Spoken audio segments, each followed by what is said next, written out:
Mm, okay. All right. Are you ready? Yeah, I wrote notes on my computer, so give me a quick sec. Perfect. Okay. I don't know why this is not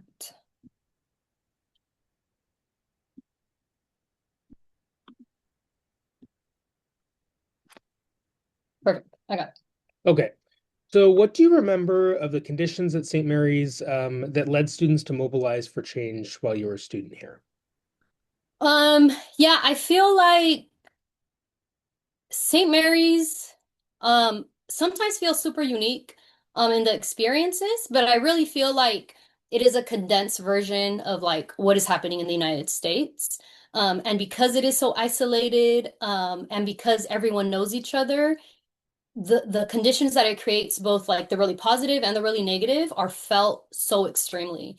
For example, like students like myself that I didn't drive, so I worked on campus, I lived on campus, I went to school on campus, and then when I joined SILSA, then I started going off campus. But for the most part, like most of my life, I think I mentioned last time, like revolved a little too much around St. Mary's and the culture there.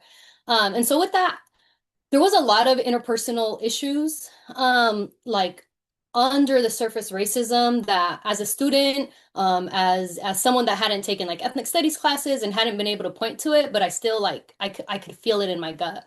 Some of the things that I'm going to talk about as I'm going to talk about my personal experience to deal with like race that I saw around racism and sexism on campus, but those examples are very similar to like homophobia, anti-transness, as anti-blackness that happened to other students and to our community. So some of the things that I remember is like let's interpersonally like comments between students about those of us that were students of color, questioning all of us like, oh, you all are here because you got accepted through the HP program. If not, you wouldn't have been able to be part of it.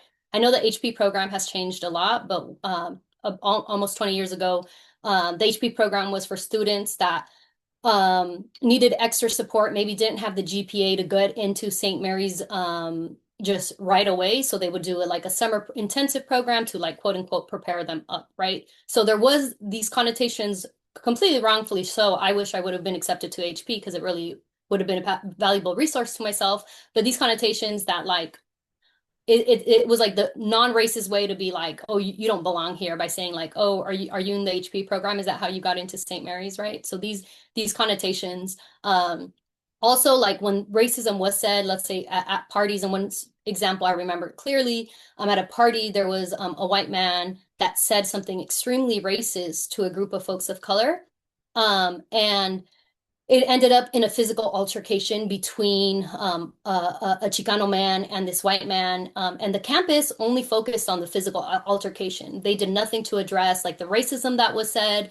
They did nothing to bring up how the racism that was said was equally as violent, if not more, than the altercation that ensued after as a response to the violence perpetuated on these folks, right? And this student of color ended up, I don't remember, I think they got suspended at that point for getting in a fight, but nothing happened to the student that initiated the racism. Right. And so um not only was it interpersonal, we also saw the way most of the service staff, and I don't know if it's true still, which I think it is, most of the service staff are folks of color. And you could see the way the service staff was mistreated, treated like servants almost. People weren't cleaning up after themselves after eating, being like, oh, that's not my job. They're going to come clean it up and they'll do it. So, as a person of color that identifies like Latina, undocumented, like some of the service staff, it felt like a personal attack. That I'm like, oh, like just because I'm your classmate, you treat me with respect. But if I wasn't your classmate, you'd treat me maybe equally in the same way that you're treating these service folks, right? Especially as I mentioned before, my mom being a house cleaner, me growing up cleaning houses as well, it felt really personal when you saw who was disrespected on campus and you saw who was not disrespected on campus.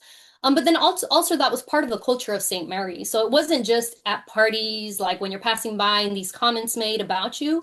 In classrooms, students would say wild stuff, like super racist stuff. and the instructor would kind of just like stand back and let it be, and he was like, well, I'm allowing folks to have their opinion. Um, I remember one of our classmates was a black student in one of the classes and in one of the seminar classes, and the debate became about democracy. And then at the end of the conversation, like everyone said, other than this one student, yeah, if like the majority of people vote to bring back slavery, we wouldn't oppose it and we'd be in favor because that's what democracy is. It's whoever voted, right? And so like I can't imagine, right? Being the only black student in this class and everyone is agreeing that like, well, if everyone voted on it, we'd be cool with with slavery again, right? And so like instead of professors addressing that, I remember, and I don't know if they still do, but the philosophy club and philosophy professors would hang out in a very public quad, and they'd always quote unquote debate racist items, but really they weren't debating racism, they were like perpetuating racism. But they always did it under this like veil of like, well, this is like what debate looks like, and this is what intellectual thought looks like, being able to hold ideas that you don't agree with. But all the time, it was them pushing racist ideas, right? Like, and so as a student of color, you were like, sure, you could like try to trick me with like language and saying it's like academic freedom or right to speech or an intellectual debate, but I know it in my stomach and in my gut to be like, oh, this is how you verbally and vocally are racist without like with a shield of protecting you by saying, well, I'm not racist, I'm just having a debate, right? And so all these things were constantly felt throughout. I remember taking an anthropology of food class, and we were exploring different cultures' foods. And when it came to African American like food history, there was like a video that was super racist about like a deficit view on the experience on the food of African Americans, and there was a black girl in our class, and when she tried to call out the teacher, like, whoa, this video is super racist. It's making hella assumptions about the black community and really seeing the black community as like ignorant, like just really negative connotations. Instead of the professor like taking that in, like this white professor doubled down and was like, no, you just don't know. This is actually how African Americans eat, and this is like their food ways and their history, right? And so not only was it in between students, like in positions of power, faculty were constantly either allowing racist comments to be made and again, like homophobic comments, sexist comments to be made, but then also they were the ones perpetuating it.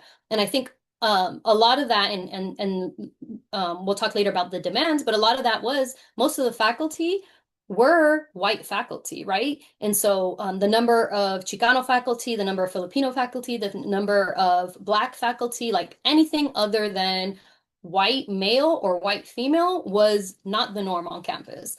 And so that was something that later we realized, like, why are we in all these classes and all these things are popping off? We're all like getting together and talking about like, oh, you know what they said in this class, you know what they said. And we realized like a common denominator in most of these classes was because the faculty didn't have any either personal, academic, or professional experience to address racism or to like address their own internal racism. So that was, I would say, some of the things that we were seeing and that we were constantly faced with. So years leading up to this, right? The 3 years prior to that.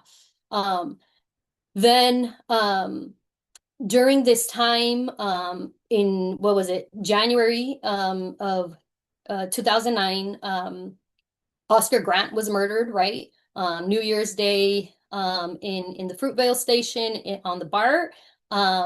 And being so close there, many of us that we were already like organizing, being in clubs together, as I said, hanging out together, we went and we participated in those protests and those marches. And it really kind of like showed us like that power. We felt that power. We felt what that looked like to be in these spaces where everyone's fighting towards justice when we saw something unjust happen. We also during that time, St. Mary's brought Bill Ayers from Weather Underground, and it caused so much protest. Like we had people um, like saying that like certain professors that we were really close with that should get fired because they brought Bill Ayers on campus, and Bill Ayers was known for his work with Weather Underground, a radical organization that is purported to have blown up a police station and a police officer being murdered, right? So That's the context of Bill Air. So I don't know how many years later, maybe like 40 years later, after that incident, after whatever trials went through, he came to speak on campus. Um, and so, anyways, so we see Oscar Grant, we see how protests could be beautiful and how they could like help us build community and work towards justice. And then on the other end,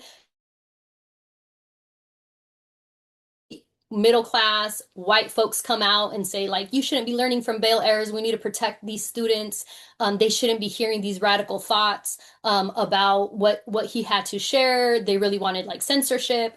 And so that really kind of made us see what does community organizing look both anti some of the work that we were doing and pro some of the work that we were doing. As I mentioned last time, Mecha was blocked from being established. We were told again that we didn't need another Latinx space, and it was blocked by the administration. But the face of that administration was a Latino brother that told us it couldn't happen, right? So then we were already like trying to figure what our next steps were from there. This is in 2009, and then this like spring 2009, and then fall of 2009 in September. So as soon as school starts, there's a flyer, and I don't remember exactly what the flyer was itself, but it was a flyer announcing an event, and it had an image of a Black person, and it was like they were going to come and speak, I think, or it was a film. I don't remember what. But those flyers ended up getting defaced with anti-Black slur and hate speech. Um, and so at this point, we were already really close with a lot of the folks that we ultimately ended up organizing with. Um, and all of us were confronted with like, we've felt this racism, we've experienced this racism, but we've never been able to point to it. But on this flyer, it was like that, like everything that all these years, Black folks, Chicano folks have experienced racism on campus, like this is the like now it's no longer under the surface. Now it's in our faces. Like the campus can't deny, the campus can't negotiate its way around like someone used the N-word, right? And so BSU ended up doing a lot of organizing through September into October. And in October, they led of 2010. Was it 2010? No, I think I'm confusing the dates because I graduated in 2010. So it must have been October of 2009, sorry. They organized a walkout called Out the Hate, and it was a protest. And people were able, it was like an open mic where people were able to share like some of the things I shared previously of like, it isn't like the campus wanted to say like, oh, we're just gonna like take down these flyers. I can't believe that happened. Let's just get rid of the flyers and everything is okay. When BSU did, BSU is Black Student Union. When they did, and I don't know, I know y'all know, but because this is being recorded, I want to make sure that whoever's listening knows what BSU is. Um, um, they really, I did something powerful by not only having it like let's address this flyer and the things that were said in this flyer and like it was one person that did this like why are y'all trying to hold the campus accountable for this one thing, but with this open mic night BSU really allowed people to share their truths of everything that they had experienced throughout their years there or their year there, and it was super powerful to have people just vocalize what we knew behind closed doors, to vocalize when, of course, you're the only Black student or only Chicano student in a class and you have no one there to like support you or back you up or protect you when you're like trying to address racism from the professor itself themselves or from another student, being able to be in community and publicly and vocally be like, St. Mary's can no longer hide behind the fact that they weren't aware of all these things that were going on. So that was a really powerful moment, I think, and it really changed, I think, from then on the scope of what was going to happen. And so then BSU organized, I think it was like October, they organized the first lounge. and they created a space where it really was, I think either once a month or twice a month, I don't remember at that point, an evening where people came and did spoken word. And the reality is, because of so much of the experiences of students of color, queer students on campus, was around the experiences they had as being students, a lot of it ended up being students sharing their, excuse me, their personal experience through poetry, and through different art forms. So I that was really where people started showing up. You knew who was showing up. You faculty that was showing up. We knew they were allies, right? Like it really started establishing who was in the room trying to support the students that were trying to address the issues that had been happening, but specifically the defacing of that flyer. And then at the end of October, WASC comes to visit. And WASC is the organization that pretty much goes around campuses and gives them accreditation. So if you don't have accreditation, you're not like a formal institution, you don't get financial aid and federal aid, you don't get designated being able to give certain valid degrees. Like it's a big deal. And so many of us realize like this is the moment, because what they do is they interview students and they're like, what is your experience like? What have you been dealing with? And so all of us, I think at that moment realized like this is our moment, that we've been waiting for someone to hear all the stuff that is happening at St. Mary's, all the ways in which we're not being supported, all the ways in which we're being harmed. And so then that I think was the first, or like the second organizing apart from the lounge, and that first protest where it's like, okay, let's get together and let's be super honest with the WASC team about what we've been experiencing. And one thing I didn't mention and I want to go back to is, so then it wasn't just like cultural racism and interpersonal racism, but it also was institutional, like not hiring enough faculty of color, but also the fact that many of us, when we were trying to figure out what college we're trying to go to, St. Mary's gave us a pretty hefty financial aid package with grants and scholarships. Little did we know that year two or year three or year four, those would get reduced, right? And so a lot of students ended up finding themselves being like, well, I want to transfer out. I don't have the money to pay for it. I thought St. Mary's, like nowhere did it say, oh, this one that we're giving you, this scholarship, like don't expect it every year. We're just giving it for the first year, right? So many people made the assumption like, okay, I could pay 10,000 extra dollars or 15,000 extra dollars, or I'll get a loan for 20,000 extra dollars because I'm going to have this base covered. And so when students finally on their second year realized they don't have the same amount of financial aid as they did the first year, and then they were trying to um uh thinking about transferring out, they're like, oh, none of the classes that I've taken, because they're all seminars or what is the like theology class, I can't transfer out. So then they had to make the decision, do I lose a whole year and start like a freshman again at another college, or do I kind of like try to figure it out? And then on top of that, one of the institutional, I would say, racist practices at St. Mary's, apart from all those that I've already said, is this idea of seminar, and not seminar in itself of like getting together and having conversations with your classmates based on critical reading that you took, but the fact that for 4 full semesters that you had to take seminar, 3 of them were based 100% on Western European thought, right?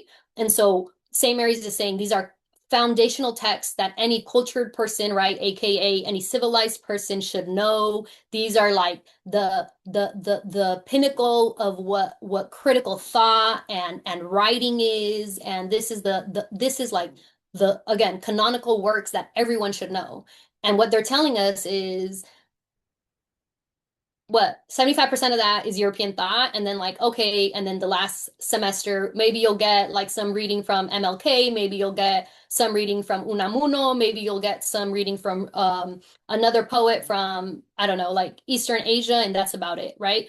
And so all these things are like, again, things that students of color, queer students feel, but that we can't point to at this point, or haven't been able to organize. Like everyone's having these individual conversations, but we haven't organized.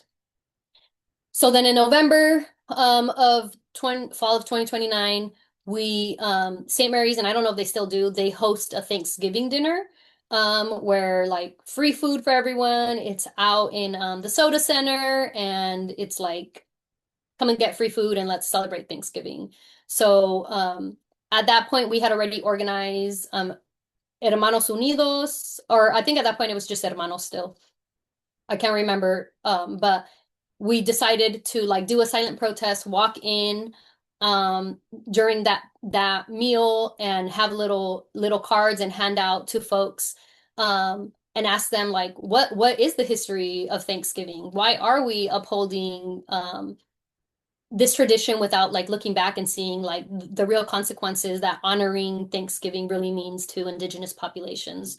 So that was um, I think before we started formally organizing, that was kind of all the things that were leading up to the organizing of what we ended up calling our struggle. Great. Yeah, so if you want to go ahead and maybe go more in deep about like the student protests and like the actual, demands and stuff like that, that'd be great. Yeah. So when um St. Mary's didn't allow us to start Mecha, um I would say the majority of the folks organizing for it to be Mecha were Chicano men or Latino men. I think myself and like one or two other women were involved, but not that much. And so they decided, and I don't know how they decided, like, oh, actually, we're gonna form an Hermanos Unidos chapter. So a lot of different colleges have Hermanos Unidos chapters. They thought that that would be a good chapter to use. But somehow I still ended up being like the note taker. Somehow I still ended up being like the one doing the behind the scenes labor. And they'd be like, Malena, just to let you know, this is an all male organization. But yeah, you could still be our note taker. Malena, just to let you know, this is an all male organization. But yeah, you could still kick it and you could still hang out. Um, and so at first I was like, oh yeah, like I do think that like Chicano men and men of color should have spaces where they like get to come together and support each other and talk about masculinity and have conversations that, maybe they don't want to be having with women around or with other folks around. So at first I was really accepting like, yeah, I'll just help y'all out because I'm not going to join that other club and I want to support y'all. But then after a while I got thinking like, wait, this is what? I'm doing all this labor and so y'all okay with me doing the labor, so y'all are okay with me hanging out and doing the notes and doing all this stuff. But ultimately when you remind me this is a male organization is when I want to have an opinion, right? So it's like you could do labor but don't have an opinion. And so then I started to kind of like, wait a second, and then their advisor was another Chicana, and I was like, wait, so now things are extra not making sense. And I say this because in that conversation where it was like, maybe we should, if we're going to do like an organization, there should be an organization where women are allowed to be in. And then at some point it started out as Hermanos Unidos, we became La Hermandad, which is like the sibling it has no like gender to it. La Hermandad is like the siblings, yeah. It's a really bad translation, the siblings, but that's as close as I could think at the moment. So then we formed La Hermandad. And then because of everything that I had mentioned that had been happening, we decided to get together and organize with the other folks that we already previously had been organizing with. And so, sorry, I lost y'all. There y'all.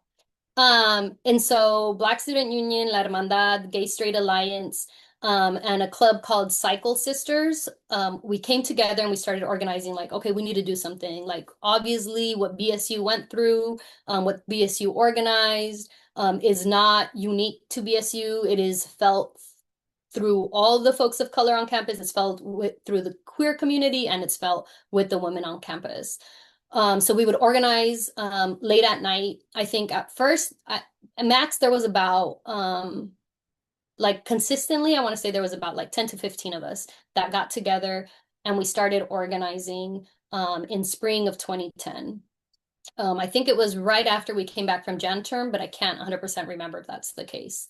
Um, and we started planning a protest that we were going to have in March. And it was going to be where we presented 10 demands. We chose like, okay, every club, since there's, what is that, one, two, three, four clubs, everyone presents like their own 5 demands.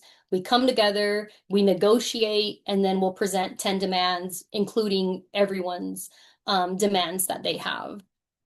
And so I'll go through what the demands were, but so anyways, we're planning these 4 groups.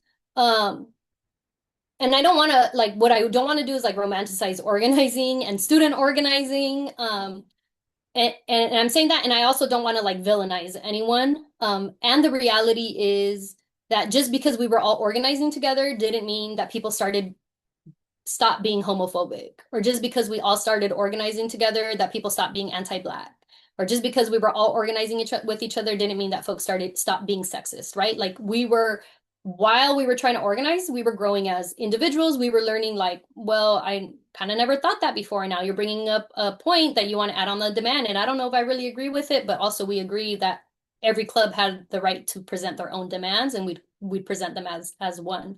Um, so that kind of started, and we didn't have the tools, and we were never taught the tools on how to address conflict, right? We were like focused in on like what we wanted St. Mary's to change, how we wanted to address the issues that were happening in St. Mary's, but it never really, we didn't get any tools. I mean, in education, you really don't, or at least when I went through education, I didn't learn any tools on how to address conflict.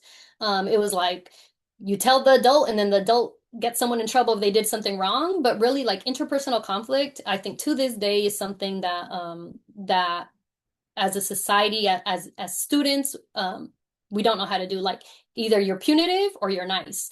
Like you never get taught like what does it look like to still be kind and loving someone and still hold them accountable for like things that they do that harm others, right? So anyways, we all decided to organize. We were like, okay, we're gonna have a March 10th, a March protest. We're gonna present our 10 demands. And in this organizing, we put out a Facebook group, a Facebook event. And I can't remember exactly, but um, some of the men of color were charged with putting together this event, putting it online so people could know we're going to do this, right? It wasn't going to be a surprise. We were like every Wednesday, I don't know, St. Mary still has like that community hour, but the time where no one's taking classes and we're supposed to be like building community together for like, I don't know, an hour and a half or 2 hours. We're like, okay, this day in March, we're going to do the protest. We're going to have tape on our mouths. We're going to walk around with signs and say like, this is what we're going to do. So anyways, the men of color were in charge of making, specifically Chicano men, I think. It wasn't all men of color. Specific Chicano men were in charge of making the Facebook event. And then all of a sudden, maybe like a week before the protest, that's when they posted it. And all of a sudden it caused huge issues because I think, if I remember correctly, they either used as the image for the Facebook group, either Subcomandante Marcos, which is a Zapatista. He's well known for having like his face covered in a ski mask with like a pipe. I can't remember if they used him or they used like a picture of Che Guevara and Fidel Castro together when they were younger, during their like Cuban Revolution times. And what they wrote was, for many, seen as like violent, seen as way too militant, seen as way too aggressive. And so then folks that had known we had been organizing, different staff on campus came up to me and were like, "Hey, we were going to support y'all, but now that we saw that Facebook event, we're not down with it." We had students come up to us like, "Oh, this is hella violent," and I remember reading that and being like, "It didn't come off super violent to me. Like, would I have agreed with all the language that was used? Not 100%, but also I didn't feel it took away from our stance. It says something like, it's time for us to be revolutionary, something to the extent of like, we need to stand up and defend ourselves and da da da da da da.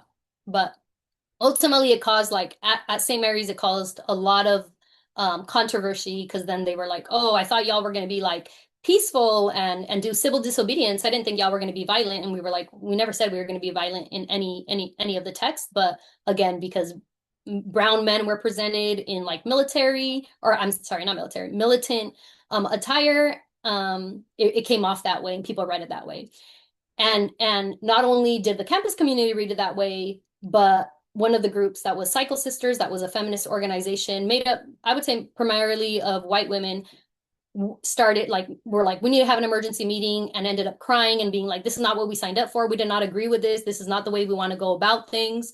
So we really had to reckon with, okay, so what do we do? What do we do now? And how are we gonna address this? So between the four clubs, we all voted that what we decided to do, we were going to move forward or not. And it ultimately became that BSU, La Hermandad, and Gay Straight Alliance, we were like, okay, maybe we could learn better on like, before we post anything on behalf of the group has to like approve it, but we still think it's valid. We don't think anything super horrible has been done.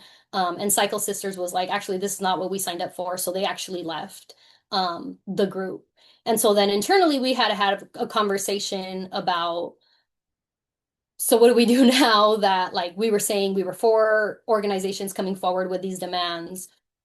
And the demands included some of the demands from the Cycle Sisters. And ultimately, and I to this day think it's the right decision, we were like, okay, just because these specific women didn't agree with us doesn't mean that their demands weren't valid, right?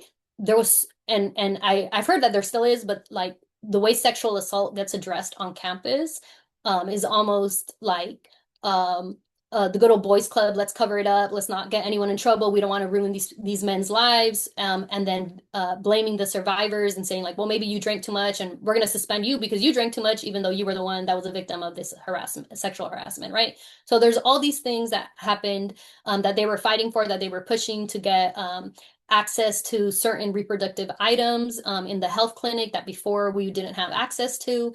So even though again we ultimately decided the demands are still valid because it's still a concern that we all feel that like St. Mary should address. So from then we ended up doing the protest without Cycle Sisters, and we did a silent protest, and it was peaceful, and we walked around campus, we put signs up, and then from there campus leadership obviously wanted to start meeting with us. The president, the provost at the time, I think was pretty brand new. Um, And so then we presented, I think at first we had like a bunch of demands that we ended up after that protest consolidating them to those 10 demands. And then also, I don't know how much in detail you want me to get. Do you want me to talk about what the demands actually were? Yeah, yeah, that'd be great. Yeah. Okay.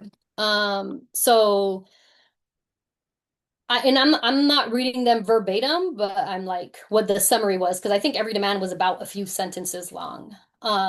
So our first demand was the formation of a committee to review sexual assault policies, a hotline, and implement a survivor bill of rights. Our second demand was to demand a first-year experience that includes safe sex, safe zone training, and diversity training for all students. Yeah. Well, I'll just go through them and then discuss anything. The third one is a diversity organization council needs to select students to sit on all St. Mary's committees, right? There's all these committees that are making um, super important recommendations and decisions that impact students, but students weren't allowed or weren't sitting on those committees. Our fourth demand was student appointed committee to establish places for artistic expression around campus.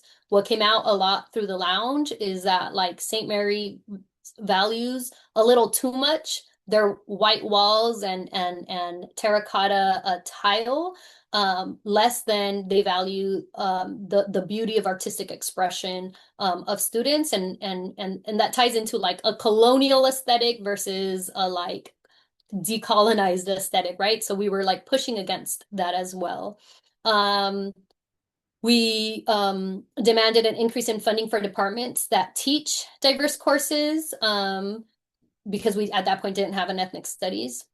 We demanded changes in that same one, changes to curriculum, an expansion of an ethnic studies to become an actual department. I think before it was like, I don't know how it was. It was like no one knew ethnic studies existed, but then when we made the demands, they told us like it does exist in some weird way. So what we were demanding is an actual department with staff and with courses.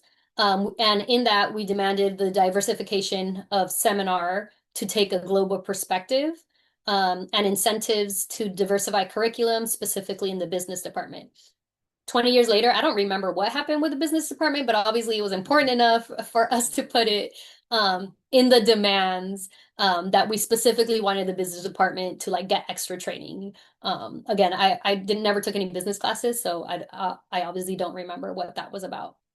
Um, Our next one was financial aid packages to stay same year to year to allow students to register regardless of financial holds, and then book vouchers for students on financial aid. The next one was to create federal work study around student leadership and activism. We realized that as students doing all this labor, we were doing labor for the college, but it was unpaid. And we had to do it outside of our already working, already being students, already organizing in other ways with other student clubs. So we requested that it be, we could fund student activism and leadership.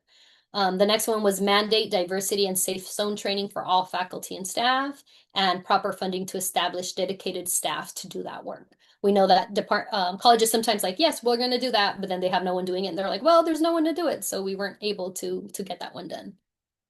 The next one was gender neutral housing floors. The reality is, and I can imagine it's still the same in 2026, is that there is so much anti-transness and homophobia specifically in the dorms. And so having there be a learning community in the different buildings allowed folks to have community and be a little bit safer than they would otherwise. And then the last one was faculty and staff hiring search process to include 2 students for each. And then we requested for it to begin with a position of artist in residence. After the resignation of, I don't remember his name, Lou Leberts. I don't remember his name exactly, but there was a professor that had done very specific harm to a lot of students, that in our demands, we named him, that we wanted him to resign. And then we wanted someone to be hired, not necessarily to replace him, but to do similar work. Again, I don't remember those details because it was so long ago. And I was trying to remember when I read that name, I'm like, dang, he must have done something really bad because there were so many professors that were really racist. But that professor in specific that we chose him. I'll ask around and see if folks remember, but I couldn't remember when I was looking through the demands. So that ended up being the demands. Again, they didn't all start out that way, right? Again, we had a bunch of demands. We consolidated them, and then when St. Mary's tried to use our demands as shields, like, well, we already have an ethnic studies department. We're like, okay, well, no one knows we have an ethnic studies department, so let's update the demands to be like, okay, if we do have one, make it a full department with like funding and staff and curriculum that actually came out, right? So I think we were really, in that sense, really pliable to our demands, so that we wouldn't be like caught up, and St. Mary's couldn't catch us up on some of these like loopholes they were trying to get through. Um, I'm trying to think if there's anything else I want to say with Do you maybe want to, yeah, do you want to add maybe like how the college responded to the demands and what that process was like, how long it Like took, what ultimately came of it? yeah. was it more like a passive equity or applied equity? Yeah, so when we came out with the demands, again, we first started with demands in February, then we like updated them in late March. The campus was like, again, we can't do it. That makes no sense. Oh, we'll try to do some of them, but like ultimately, like we don't have the money to do it. They're not really graspable design. Like we can't technically tell faculty what they can or can't teach, right? All these things that they try to get around, and they met with us, and ultimately they were like, well, we try our best and we're gonna try our best, but we're not gonna agree to y'all's demands. Just know that we know these things and we're working on them, and we hope to work on them. Um, and so then in early, so that was March where we updated the demands. And then in early April, we organized a town hall for the community to better understand us and for us to hear their concerns. Because of course, with that first Facebook post that came out, and because so many students didn't have our experiences, that students are like, oh, you're making this up. Oh, it's not a big deal. And even people that like we were close to and we thought were friends, or we thought we like agreed on, all of a sudden we're like, I don't know why y'all doing this. I don't know why, like, we're so lucky to be at St. Mary's. And so there ended up being a lot miscommunication. And then also, the reality is that a lot of us that were some of the key organizers were seniors for the most part. I think there was very few, if any, like other grades. If I remember correctly, the core group that started later, like we ended up getting a lot more support and a lot of more members. But before all of that, We were all seniors, and we had a reputation on campus to already be really outspoken. So I think both that played in our favor, but also that people were like, oh, it's, Malena always has a critique for everything. Oh, this person always has an issue. Oh, I don't really like that person because the way that they like present themselves, or like, oh, so there was already, again, we're like a small community. We'd been there already 3.5 years. So like people knew us, like either they liked us or they didn't like us. And if they didn't like us, they weren't down for our cause, even if our cause was like trying to make the college better for them and everyone coming after us, because we were about to leave. Like it really, we didn't have to do anything. We're like, no, we have less than a semester. Let's bounce and let's leave. And so we organized that town hall. There was a lot of mistakes that we made organizing that town hall. Again, we didn't really plan really great previously, and again, a lot of us were really new to taking on these like really big leadership roles in organizing. We had been in organizing spaces, but as like members, not as the leaders. And so I clearly remember I was like, well, I already feel like people don't like us, so I want to give everyone a chance to talk. But we hadn't agreed on that, and I was like the one holding the mic, and there were other folks in the front that were like answering questions, and we were like running out of time. I think we planned it for like 2 hours. We were like going on 3 hours. And people are like, well, we still have questions, and we're like, well, we need to go to class. We need to bounce. And in my mind, I was like, okay, well, I want them to feel like they got their voices heard because we've already expressed what we want. So then I went through and I was like, okay, well, we're not going to answer your questions. We just want you to state your concerns. And in that mistake that I did, what I really didn't allow is us to like speak back to some of the like invalid concerns that folks had to us. So then really what I did is like give the mic for folks to like make these concerns, and it just sit in people's heads like, oh yeah, that's a valid concern. And they left with like all the concerns about us, but none of our like responses, right? And I'll take full accountability that was like in my head, I was like, I thought that was the right move. But again, because we hadn't planned anything beforehand, we really were doing like this is what we think we should do. So folks came up or like, I don't agree with how y'all going about things. Uh and again, it was folks of color, right? Like it wasn't just like middle class white folks that were like, I've never dealt with this, and I don't know what y'all talking about. It was folks of color being like, I don't know what y'all talking about. I'm Chicano and I've never experienced all this racism y'all say is happening everywhere on campus. Or like, yeah, we know it's bad, but it's not that bad. Have you seen what's happening? Like, at least we're not Oscar Grant, right? Like all these ways in which people were saying like, it's not that bad, or I've never experienced it, so therefore, I don't know what y'all talking about. There was that constant feel, or like, yes, it's bad, but we don't think protesting is the way to do it. And so we organized that. And then we realized that must have been like early April. We realized that like some folks later came to us, and they actually in that town hall started as like our biggest like challengers. And by the end, they were like one of the key organizers in our work. So then we decided like the college not listening to us. I don't think they're taking us seriously. What I really came down to, they were like, okay, y'all did a like cute little march and you walked around and you gave demands and you said this is what you wanted to do. But they really didn't take us seriously. So then we thought like, okay, well, we need to do something for them to take us seriously. And so we decided like until our demands are met, we're just gonna camp out on the chapel lawn. We're gonna bring tents, and we're gonna that year like Ramadan was happening around the same time, and we're like, okay, so then we're gonna, and some folks that were organizing with us practiced that tradition. So we were like, okay, well, we'll all uphold that tradition. So we will not only camp out at the lawn and stay there until our demands get met, but we'll also practice fasting from sunrise to sundown. So then we just got a bunch of camping gear, and really we didn't know like this could last the rest of the semester. This could last, I don't know, a day or two, maybe they come and they like kick us out, and campus security comes and like tears all our stuff down. Like no one knew anything. We just know like this is what we're wanting to do. And at that point we were really burnt out already. Even though this has only been what like 4 months of organizing. we literally were meeting like every night from like, let's say 9 p.m. to like 1 in the morning, like having debates amongst ourselves, um, constantly trying to figure out like what's the right next step? Where are we pushing too hard? Are we not pushing hard enough? Like all these things that you're like, I don't know, I'm a 21-year-old, 22-year-old, like what should we do? Um, and our advisors were supportive in the sense like whatever y'all want to do, we're here to support y'all, but they also didn't want to overstep. And so most of the organizing happened outside of our advisors.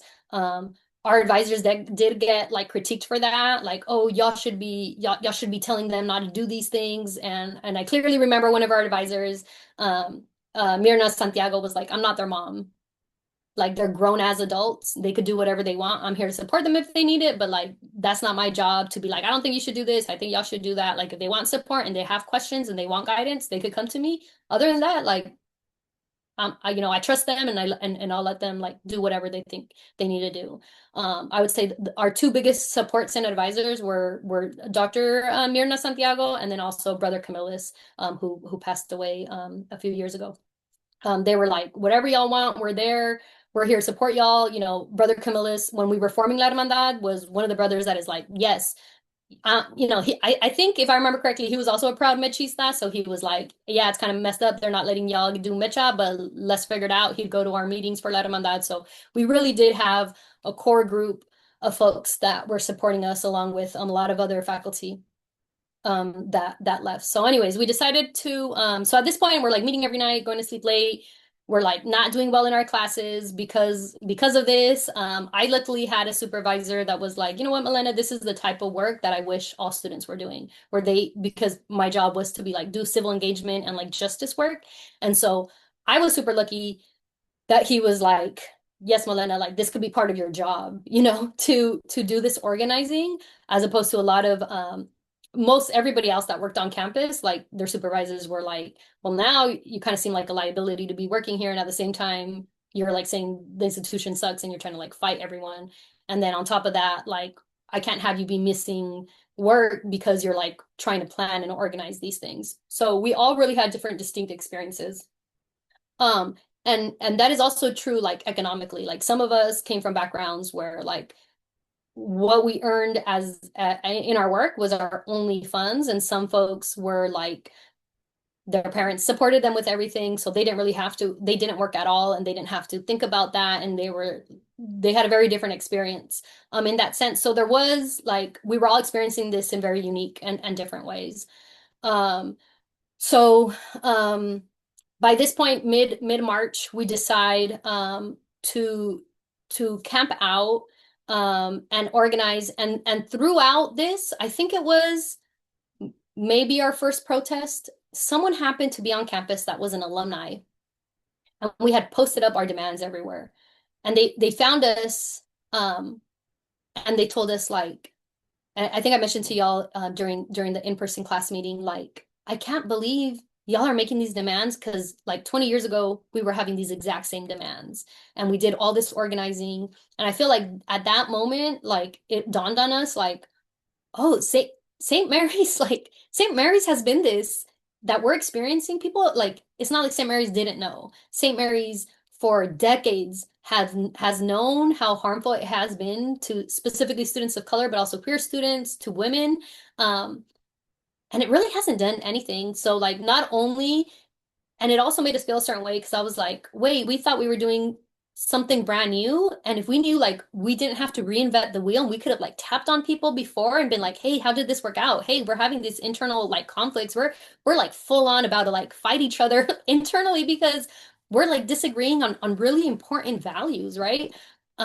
Like it felt almost like not only were we like um what's the word like let out to dry by the college, but like the college now twofold did that to us because not only are we experiencing all this harm, but we haven't learned the history about organizing on campus. We didn't know that there was other folks that have done this that we could have connected with, that we could have learned for. So there was like an extra anger placed when we found that out back on St. Mary's to be like, oh my gosh, like it was like a really just like oh my gosh moment.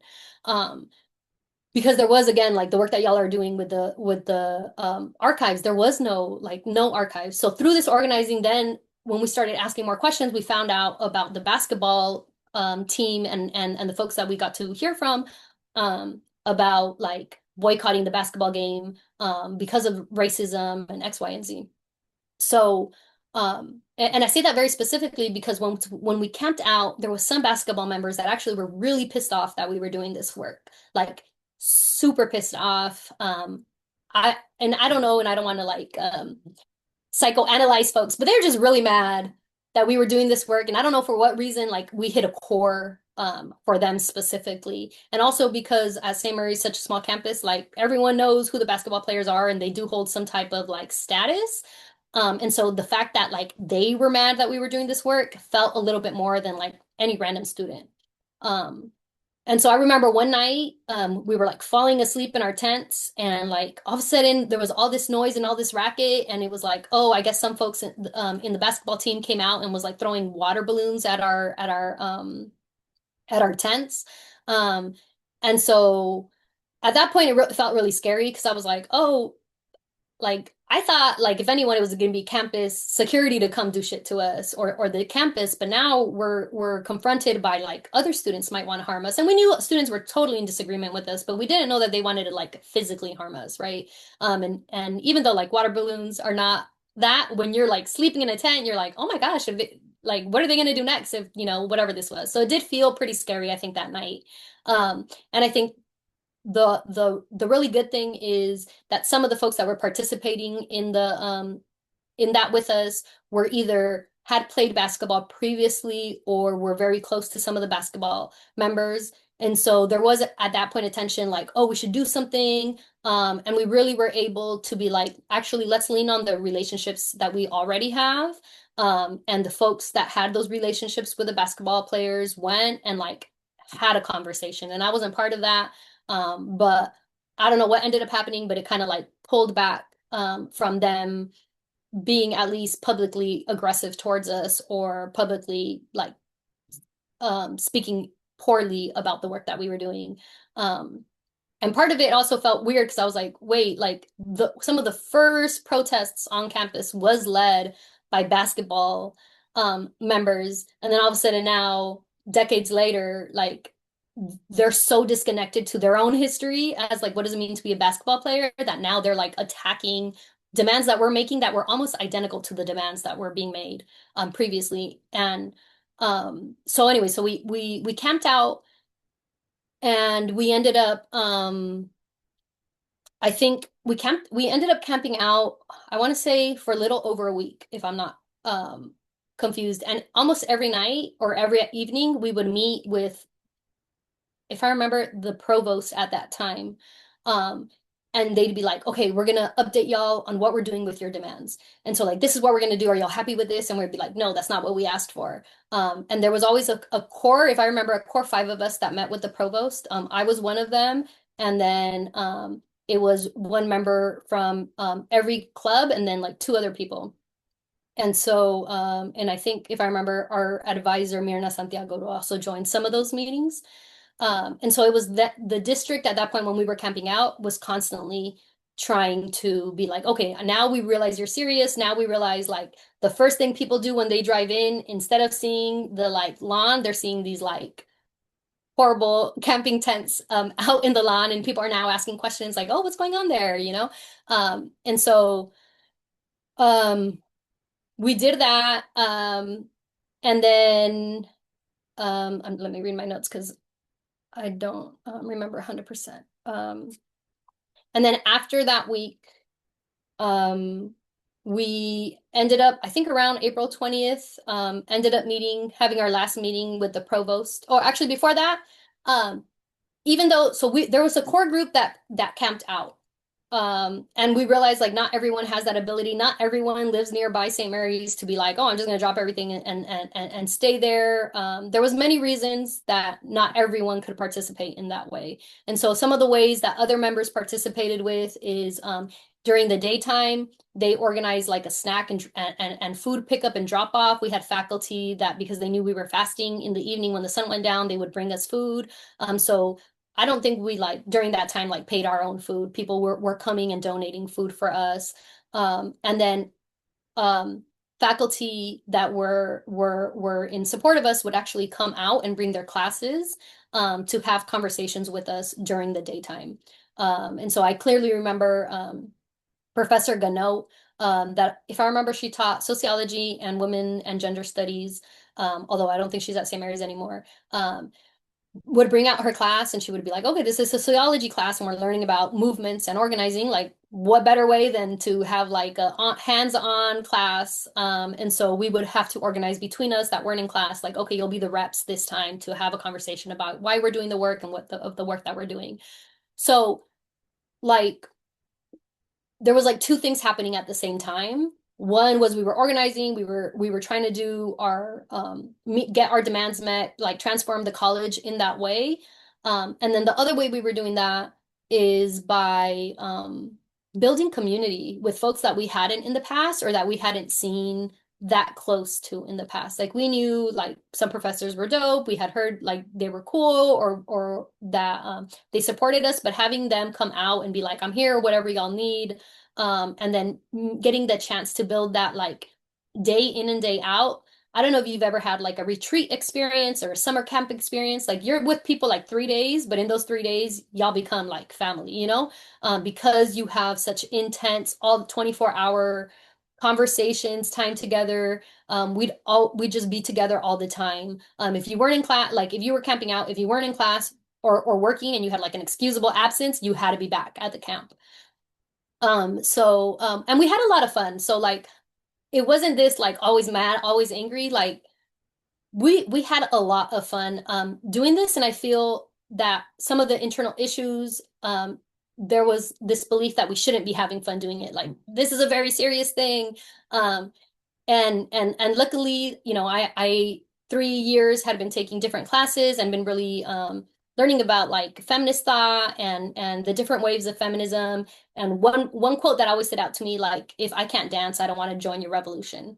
And so I remember that being a clear quote that I would always say when specifically a lot of these men would be like, y'all shouldn't be doing this, y'all shouldn't be doing that, y'all shouldn't be doing that. I'd be like, no, I will not join this. If you try to make this seem like um a punitive thing that we should be angry all the time. Like we want to have fun, we want to enjoy ourselves, we want to have music, we want to be laughing all the time. Like that's okay.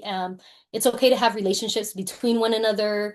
But there was almost this sense of like we need to be so, and not even militant, because militant folks still have fun, but it was so like we need to be so serious in almost a like angry way that we shouldn't have any type of joy. So it was interesting seeing some of this come up, but you know, we all established our it just escaped for me in English, casas de campaña, our tents.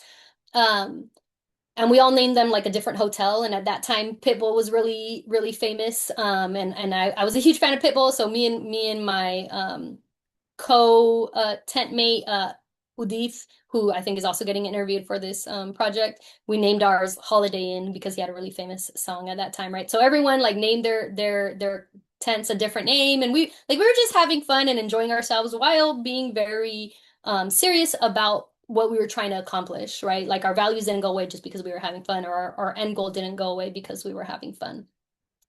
So I do remember that being like that week feeling really tiring, especially that we weren't eating, feeling very tiring.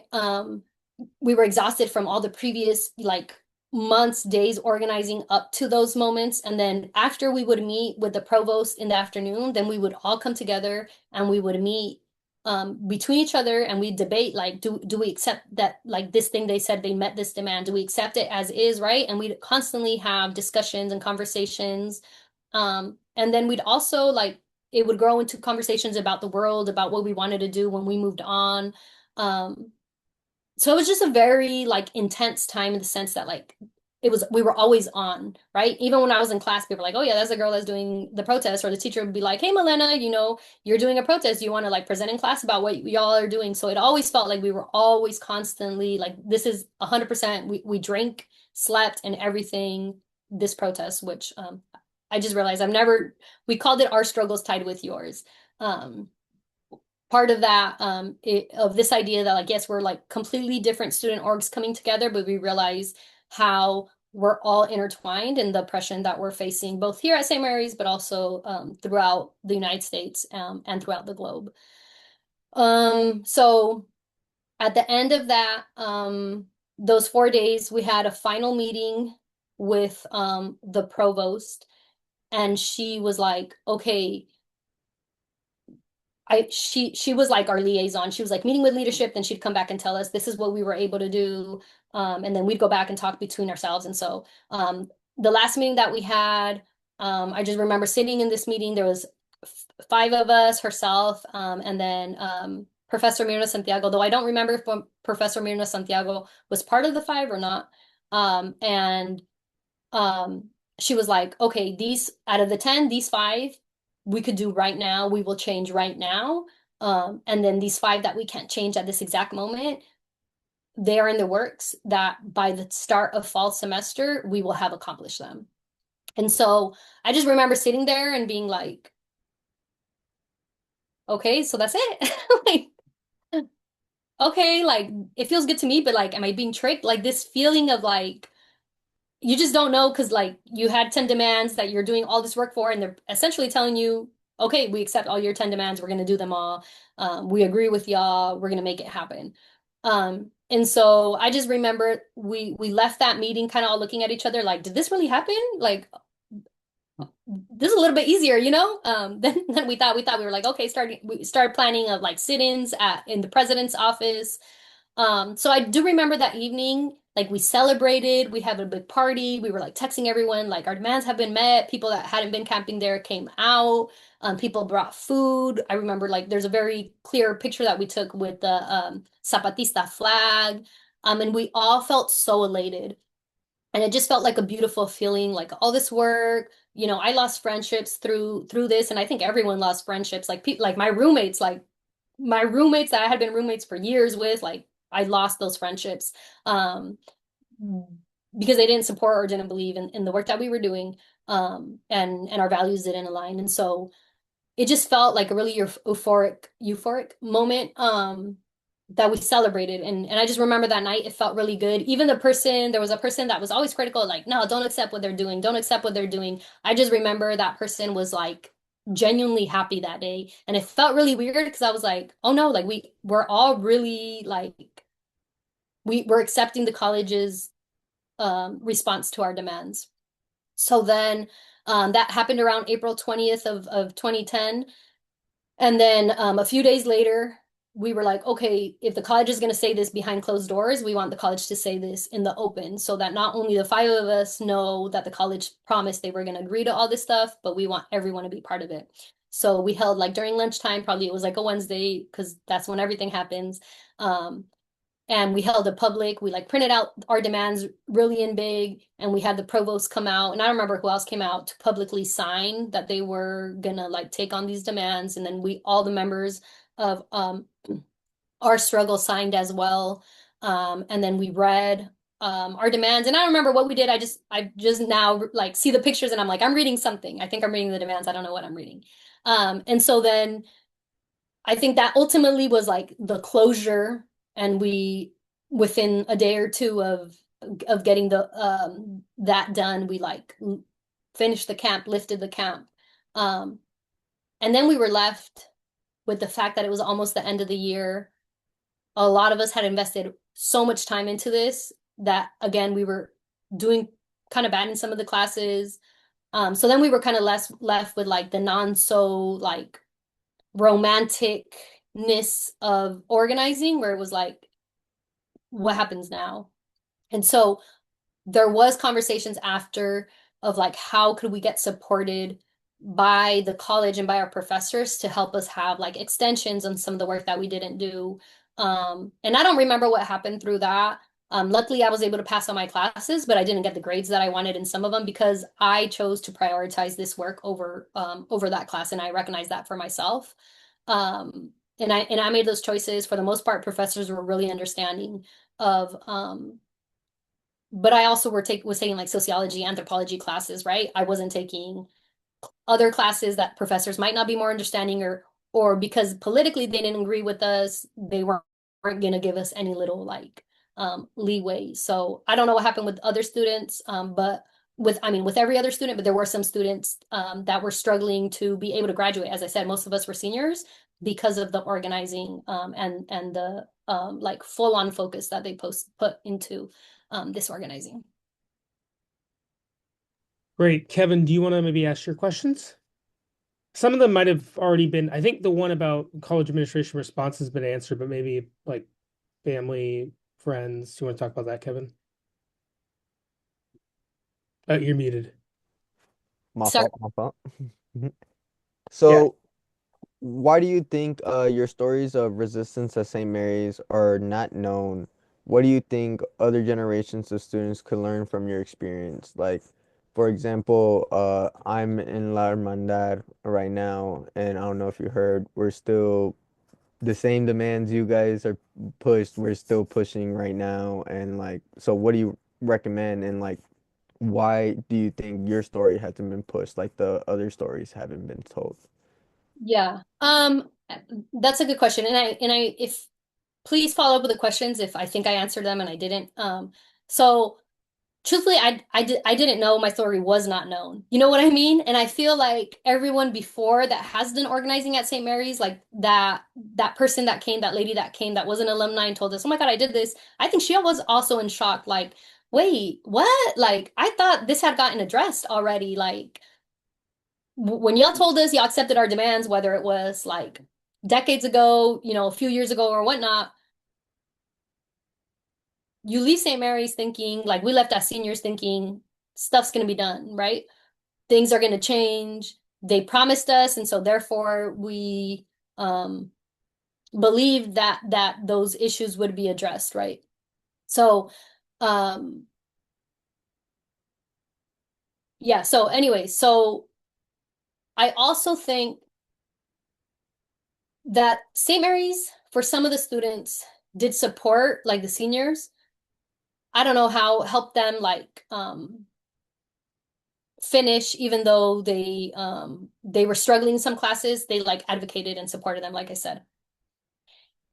And it dawned on us like, oh, actually, it's more convenient for St. Mary's if we leave than if we stay behind. You know what I mean? If we leave, it's like chapter closed because the majority of us, of the key organizers, were seniors, although a lot of the organizers were juniors and other grades. It did benefit St. Mary's for us to leave, to kind of like, let's get rid of the rowdy people, the leaders. So I to this day don't know if St. Mary's supported us to graduate because they were like, oh, we deeply believe that like the work that you did was so important that you deserve to get some credit for this work as labor, or if it was like, yes, how do we get you out and to move on? Um, and I think, and I say that because I think in that same vein, it makes sense that St. Mary's wouldn't want these stories to be told, to be shared, right? Like when I found out of all the other organizing that had been happening on campus decades prior, I was like, oh, we could have started here, but instead we had to do all this labor to get here.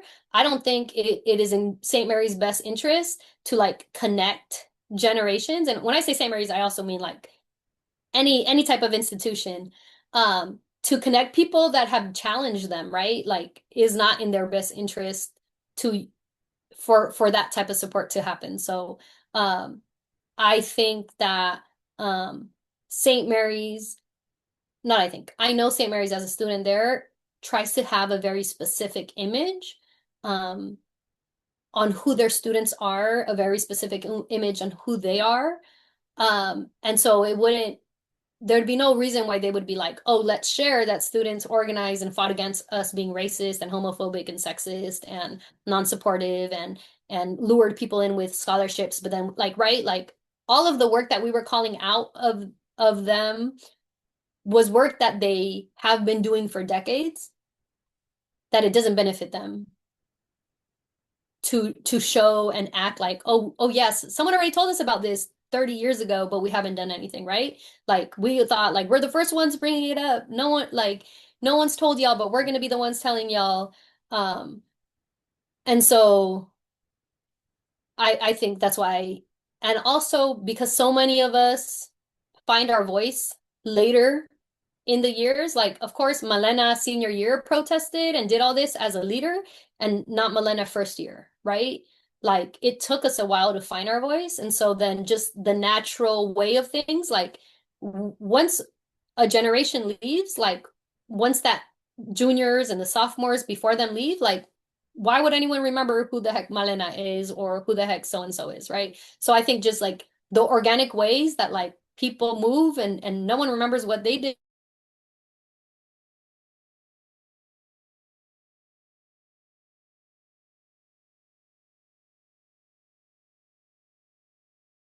not to support one another. And also like I left St. Mary's really angry.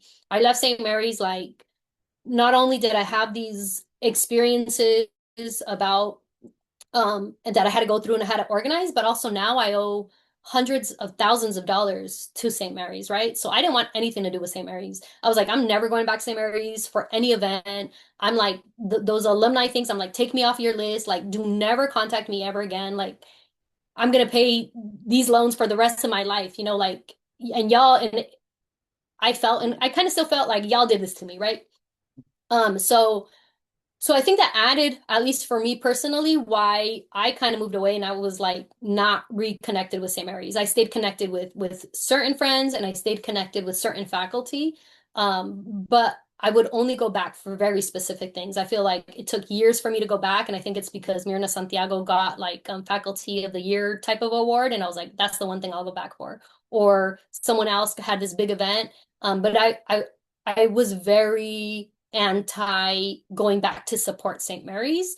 And also I was like living my life. I was going to graduate school. I was forming a family. And so like my St. Mary's felt like it's chapter and I'm like, I closed that door. I'm letting it go. I'm paying for it for the rest of my life. But like that's the only thing I have in relationship. So I do think that the financial aspect of St. Mary's plus this experience made me be like, I don't want to be there anymore. I don't want to connect. So I do think it's beautiful now that I'm starting to go back a little bit more, and seeing some of the alumni doing this organizing around like, I don't remember what they call it, what the acronym is, but they're like concerned. It's like something about like concerned alumni. And it's pretty much alumni that have organized in the past and are like, we need to get together. I feel like, um, that's the one thing that I feel like, yes, that's like where my labor and love could go into for not St. Mary's, but the students themselves, instead of like my love and labor going to St. Mary's as an institution. Did that answer some of your questions? Yeah. I want to like touch on one thing that you said. Like, you talked about how one of the main differences is that, like, it was your senior year versus your freshman year. So, what do you recommend for like the new generation to be more involved and more active and like just be more aware and like hopefully sooner, because like you said, like a lot of times when you get to your senior year, you only have a year to do the work. Right. So what do you recommend for the next generation? Yeah, give me a quick second. I just realized my computer's about to die. I thought it was plugged in, so give me a quick second.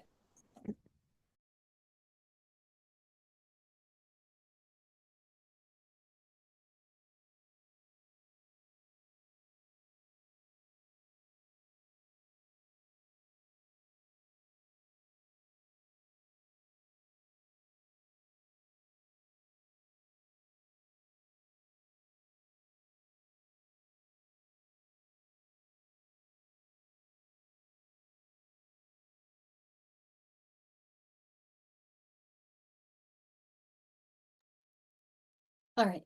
Sorry about that. Um, I'm trying to think. I don't know. The reason I'm struggling with that question is I don't like being prescriptive. Like I know what it was to be a student between a St. Mary students, what between 2006 and 2010.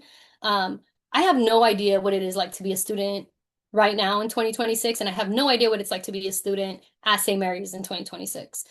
So I struggle with like giving advice. Um, what I will say is the reason I think we were successful is that we needed those years to create community. Like, I don't think it's on the students to be like, oh, by the first year you should be coming in, boom, boom, boom, boom. If you do, like, super cool and like that's great. And also for us, like again, as I said a few times, like the reason that we were able to organize with these at first 4 different clubs and then the 3 clubs was because we had built 3 years worth of friendships, right? Or at least we knew each other. Maybe we weren't friends and we became friends through it, but everyone knew one each other. And I think that was really valuable for us. Also, one of the things I didn't talk about is we recognize like protesting at St. Mary's looks different than protesting at Berkeley, than looks different protesting in hometowns, right? Because St. Mary's has set values that they purport that these are our 3 top values that we do. And so I think it did take a while for us to like be able to hold a light or a candle, how folks say, to those values and say, St. Mary's, you say you do X, Y, and Z, but our experience show otherwise. So then how could you hold yourself accountable to X, Y, and Z, right? So we weren't asking St. Mary's to hold themselves accountable to what we thought was important, right? Because the demands would have looked really different. We were asking St. Mary's, you say that you are about service, about love for the poor and education, so then do it. And we're showing you that you're not doing it for all of us, right?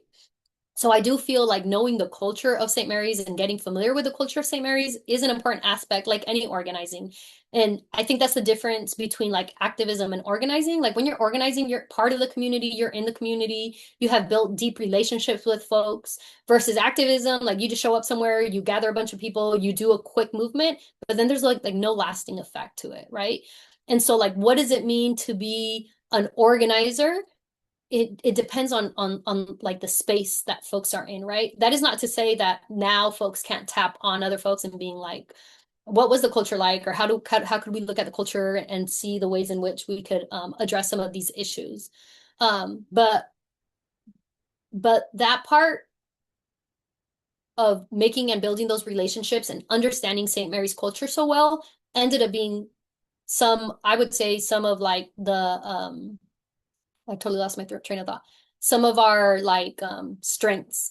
Do I think it could go about another way? Oh, 100%, but that's how we ended up doing it. So that's what I know.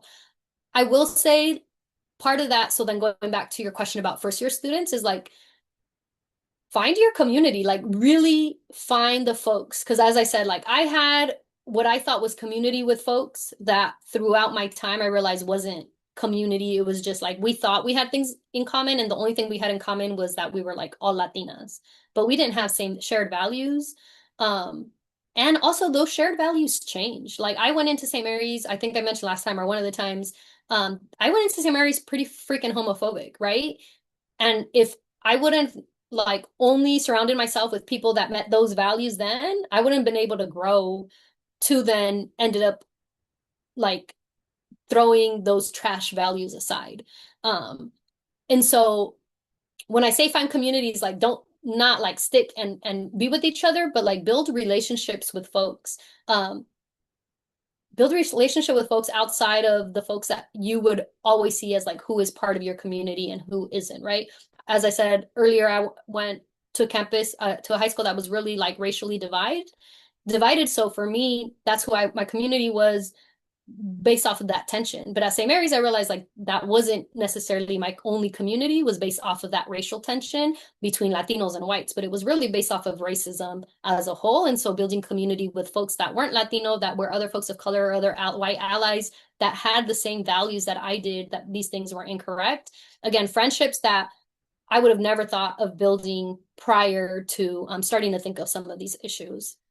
Trying to think what else I would I would say like there was so much internal tensions, like so many internal tensions that people weren't seeing on the outside, like, you know, and that's part of organizing. Like you're like you show a front and you agree on something, but people don't talk now that we organized with because of those tensions that were left unresolved, because of those tensions that we kind of have same values on certain things, but on other things we are like fully opposed.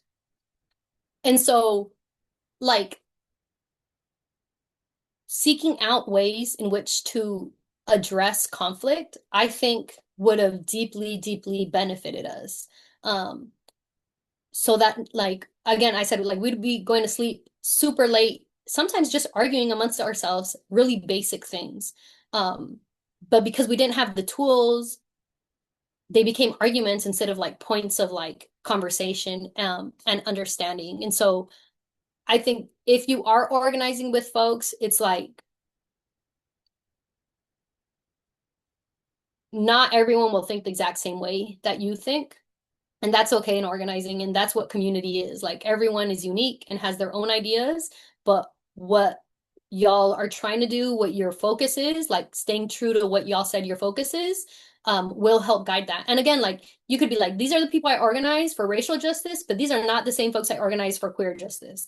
And accepting that that is the truth in the moment that we live in and that these intersections are realities. That as students you just have to grapple with and make sense of that. Again, like not all of us ended up leaving um believing that the people we were organizing with had inalienable human rights, but we agreed that these were demands that we wanted to get addressed. I don't know if that answered your question. It did. It did. Hayden, do you have anything else to add? No,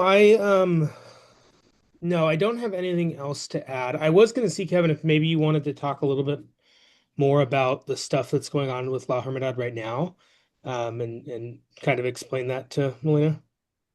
Um, I don't know if uh, Professor Viola has sent you the information of what is going on with La Hermandad currently.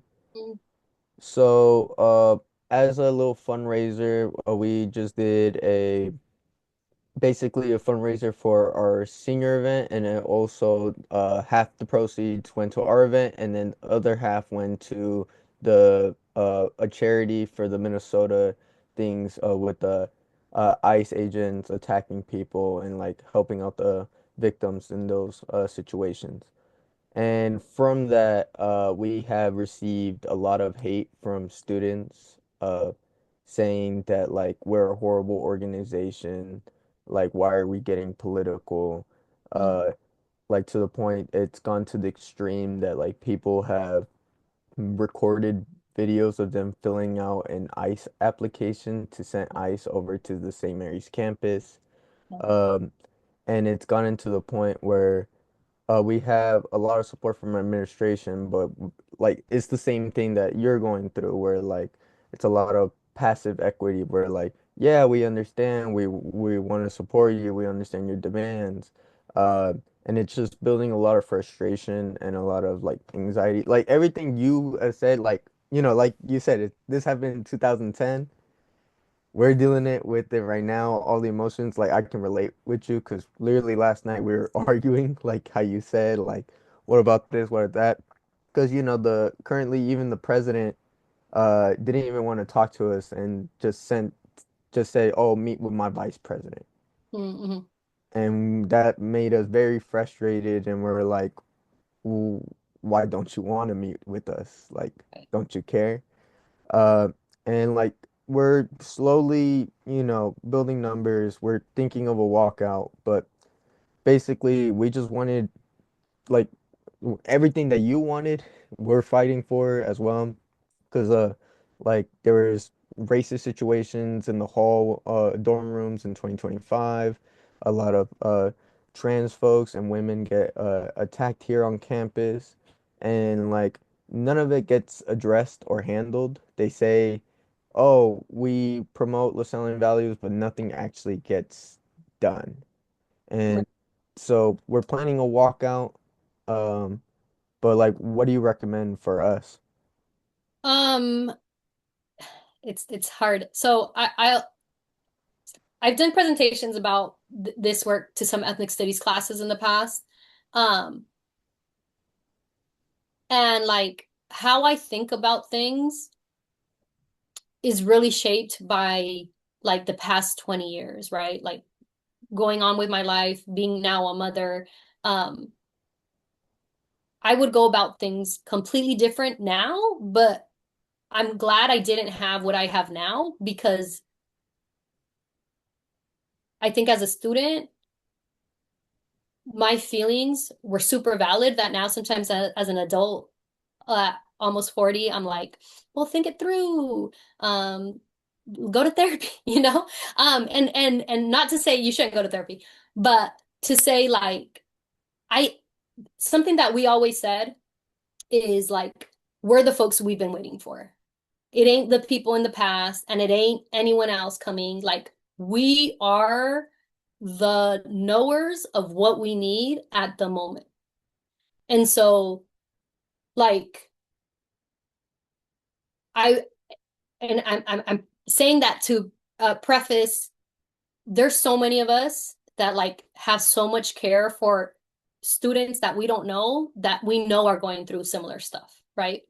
And between a lot of us in our struggle, we still, even though like some of us don't talk to each other, we still have like a group chat where we check in with each other. And something that's come out of that is people are like, I want to support folks and get more involved, but you just don't know like how to support and how to reach out. And so I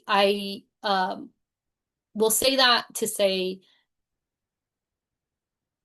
I know there's other folks, including myself, that would be more than happy to meet with y'all, to give y'all recommendations. And yet I don't ever want our voice to be the like guiding factor, right? Like y'all are the leaders on campus, y'all know what to go through, y'all experiences are hella valid. And then you just need a support network that holds y'all when y'all are struggling. And so that's why maybe it's in my own thing of like I don't want to tell you what y'all should be doing because I think y'all got it. Maybe you just need like we should ask y'all more questions because I think y'all got it. But just know that like we're here to provide support. I don't know the new president. Like when I went to St. Mary's, the president looked really different. I think, you know, since then it's no longer a brother, and before all the presidents had been brothers, right? So I think that core feature, like we were arguing with someone that I'm like, you dedicated your life to a Lasallian value, stick to it. But this person dedicated their life to other values, and now they're the president of this institution that I'm sure they respect and accept these values, but not necessarily like made a vow to these values for the rest of their life. You know what I mean? So in that, like, is just a completely different way to address. I would recommend I'm happy to reach out to folks. If y'all want to organize a day that those of us that were part of our struggle come out and have a meeting with y'all, support y'all. Some folks live a lot closer than I do. I live like 2 hours away. That would be like, I'm down to be y'all's security. Like, you know what I mean? Because in this organizing and as you said, like those threats that have been made against y'all, um, y'all need to have folks that not y'all need, sorry. I would recommend y'all have folks that are doing leadership, but then y'all have folks that are like just doing security and just supporting y'all. And when I say security, I mean it in like the full vast of like how are we ensuring that y'all are being safe, that y'all are keeping y'all safe, and that other people are being safe around y'all, right? So whether that's making sure that y'all get fed and eat and go to sleep at a good time or remind y'all or if that means like literally being there on the line. I think one thing that we reflected a lot about when we organized is we were like, should we call the news? Should we not call the news? Should we call the news? Should we not call the news? And it was a constant tension because we were like, if we call the news, we don't want St. Mary's to then get like extra defensive. But then if we don't call the news, then St. Mary's could ignore us because no external folks are putting pressure, right? And so it was, you know, those nights we were like fighting about this one topic about that. And it was around the same time, like I think a few months later, Occupy in SF happened. A few months later, or around the same time, something was happening in Berkeley where the news was highlighting all these things. And St. Mary's kind of was like, well, that's not us. But I'm like, we're camping out in front and they're camping out. The only difference is it's happening in SF and here it's happening at St. Mary's. So I'm happy to connect with y'all, to connect others, even if I can't be the person that's out there with y'all, even if it's a Zoom chat with folks. Um, because how horrible, like what you shared, how horrible that and yes, how horrible and how not surprising that St. Mary's promotes a culture where students feel entitled to to do things like that towards like threaten y'all in that way, right? Because the threat, even if you're not undocumented, like you know what that threat meant by them saying that, right? It is a dog whistle to say we know people of color are oppressed by police, by right now this moment immigrants or undocumented immigrants. And so just the way it is a dog whistle to be like for a black person, like, oh, I'm gonna call the police and they're gonna deal with you, like this is a similar dog whistle, right? So how horrible that y'all are dealing with that. No, yeah, I will honestly like well like listening to your story, I would love to have you in our next meeting if possible. But I am warning you it's a little late, our meetings.